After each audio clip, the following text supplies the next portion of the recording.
पीले दांत वाली बहू। रंजना कभी ब्रश नहीं करती थी। उसे कितनी बार उसके माँ बाप ने डांटा, लेकिन उसका कोई असर उस पर होता ही नहीं था, जिस कारण से उसके दांत पीले पीले हो जाते हैं। शादी के बाद अरे बहू, वैसे तो तुझ में कोई कमी नहीं है, पर तेरे दांत इतने पीले कैसे हैं बेटा? कैसे है मतलब? कोई सर्जरी थोड़ी ना कराइए। वो तो क्या नाम है, ब्रश नहीं करती थी तो पीले हो गए। अब क्या करूं? आप कहे तो लाल करवा लूं या फिर काले? यार ये क्या है, क्यों माँ से लड़ रही हो? लड़ रही हूँ? अरे मैं लड़ रही हूँ या ये बोल रही है कि दांत पीले हैं, पीले। अरे तपस्या थोड़ी ना की है इन्हें पीले करने के लिए। बकायदा ब्रश नहीं किया है 20 साल तक, तब जाकर। ठीक, कैसी बात कर रही हो? ये उस वक्त तो पीले नहीं थे जब हम लोग तुम्हें देखने आए थे। अरे तब साफ करवा लिया होगा डेंटिस्ट के पास जाकर। अब देखो कैसे पीले पीले लग रहे हैं। रंजना सास की तरफ गुस्से से देखती है। फिर शुरू हो गई पीले पीले पीले। अरे पीले तो तब भी थे जब मेरे हाथ का रसगुल्ला उड़ा उड़ा कर खा रही थी और बोल रही थी, लड़की नहीं गुणों का खजाना दे रहे भाई साहब आप। खैर, अब वो लोग करते भी तो क्या करते, पीले दांत वाली बहू पल्ले पड़ी थी तो झेलना तो था ही। एक दिन कीर्तन में रंजना गाना गा रही थी। अरे कमला बहन, माँ का द्वार है, यहाँ तो सब शुद्ध होकर आते हैं, फिर अपनी बहू को ब्रश भी नहीं करवाती तुम। दूर से पीले पीले दांत भक्ति में बाधा उत्पन्न कर रहे हैं। अरे कोई 2 साल के बच्चे थोड़ी ना लेकर आई हूँ मैं बहू बनाकर। अच्छी खासी लड़की है, अरे कैसे करवाऊं ब्रश? ये तो उसे खुद करना चाहिए ना। अब माँ बाप तो इसके जैसे तैसे निपटा दिए, ये नहीं सोचा कि सास कैसे संभालेगी। सास बहू को लेकर घर आ जाती है, लेकिन सोच लेती है कि अब इसे लेकर कहीं नहीं जाएगी। अगले रोज बहू कहती है, अरे क्या हो गया, मंदिर नहीं जाना क्या? कीर्तन का वक्त हो रहा है। मेरी मधुर वाणी से कान्हा जी जागते हैं और सोते हैं। आप तो जानती है ना उनकी भक्ति में कितना मन लगता है मेरा। वो क्या है ना, तबीयत ठीक नहीं लग रही है मेरी, आराम करूंगी मैं। तबीयत ठीक नहीं लग रही? अभी तो मिथुन के गाने पर नाच रही थी आप, और आप बोल रही है कि तबीयत ठीक नहीं लग रही। अरे भक्ति में मन लगा लो सासू माँ, ऊपर जाना है, क्या मुंह दिखाओगी आप? हाँ? सास को बहू की बात पर गुस्सा आ जाता है।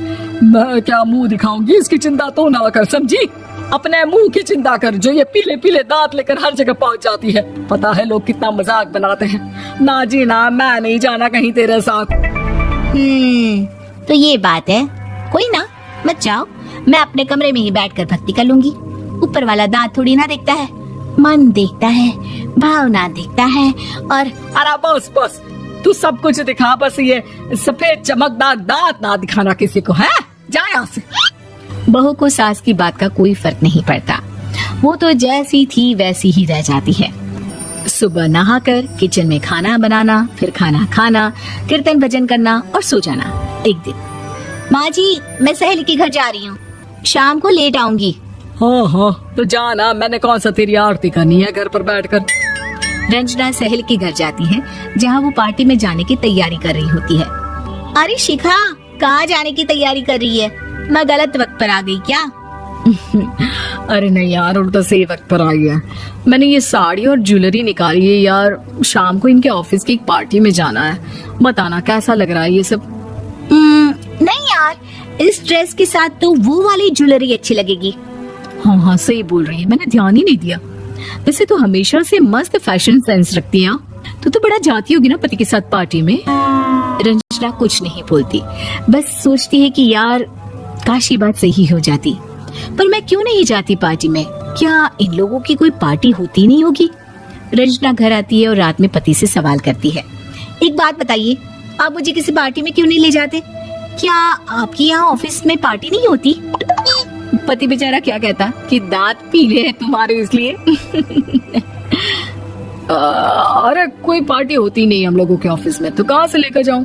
और मार्केट, मॉल, कहीं वीकेंड घूमना, कहीं तो। अरे यार सारे हफ्ते में एक छुट्टी मिलती है, तो सोचता हूँ कि आराम ही कर लूं। क्यों? रंजना मन मार के रह जाती है। पहले कभी सास के साथ मंदिर जाया करती थी, लेकिन वो भी सास ने ले जाना बंद कर दिया। घर बैठी बैठी रंजना बोर हो जाती है, तभी उसे आइडिया आता है और वो मायके जाने का सोचती है। सासू माँ, 2 दिनों के लिए मम्मी के घर जा रही हूँ। अच्छा अच्छा ठीक है, आराम से जा।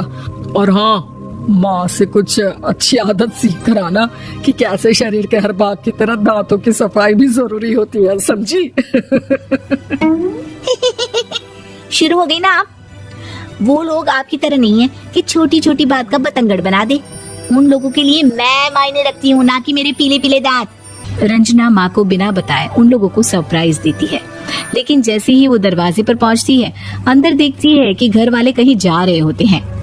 अब माँ, काश रंजना दीदी के दांतों वाली प्रॉब्लम नहीं होती तो वो भी हम लोगों के साथ चलती ना बुआ जी की बेटी की शादी में। हाँ बेटा, लेकिन अब उसे कौन समझाए कि उसको उसके पीले दांत नहीं दिखते, लेकिन उसके आसपास के लोगों को कितना एम्बैरेसिंग फील कराते हैं। मुझे तो कितनी बार उसके स्कूल की टीचर ने शिकायत की कि उसके साथ कोई लड़की बैठना भी नहीं चाहती, और ना ही कॉलेज में कोई उससे बात करना चाहता था। लेकिन पता नहीं क्यों उसे ये बात समझ में ही नहीं आती। कोई कमी नहीं है उस लड़की में, बस यही कि दांत पीले हैं। मुंह तो भला हो जीजा जी और उनकी माँ का, जो दीदी को जैसी है वैसे ही रखा हुआ है। रंजना को अपने घर वालों की बात सुनकर बहुत दुख होता है। वो सोचती है कि वो क्या करे, लेकिन फिर वो सीधा डेंटिस्ट के पास जाती है, अपने दांत चमकाती है और कसम खाती है कि वो रोज ब्रश करेगी। अरे क्या हो गया? तुम तो 2 दिनों के लिए गई थी ना, पर कोई ना, अच्छा है, चलो आ गई तो। रंजना सास के सामने आकर खड़ी हो जाती है और पूरी स्माइल करती है, उसके चमकदार दांतों को दिखाती हुई। हैं? चले मंदिर।